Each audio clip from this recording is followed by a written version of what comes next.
Hi guys, and welcome back. Today we are making this delicious Nigerian egusi soup. Very delicious and easy to make. So let's begin. So for this recipe, I'm going to be making use of cow meat. Feel free to make use of any protein of your choice. So I seasoned with some seasoning cubes, some onions.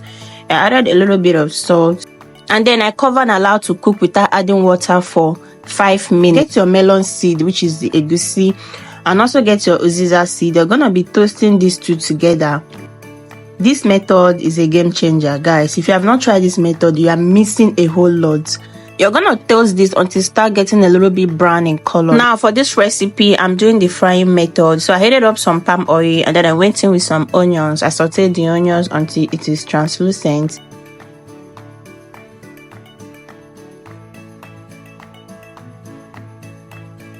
So at this point, I went in with the blended melon seed, that is the egusi seed, and the Uziza seed. Then I fried that for solid 5 minutes.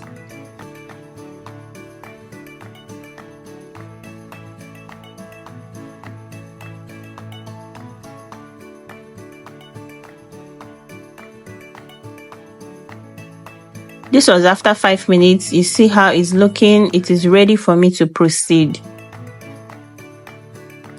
So at this point, I went in with my cooked beef.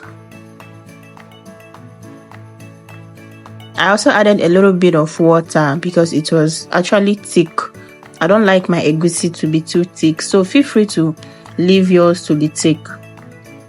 I cover and allow to cook for solid 7 minutes. You really need the egusi to cook properly.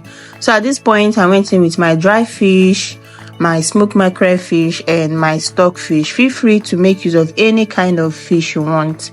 It is okay. And then I went in with some crayfish powder. So at this point, I stirred everything to combine for all the ingredients and the protein and the melon seeds to come together.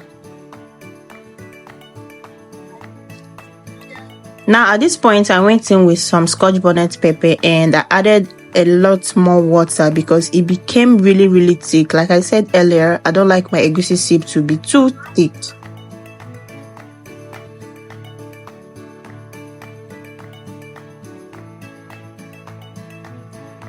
Stir very well to combine, and then cover, allow to cook for another 5 minutes. This was exactly after 5 minutes.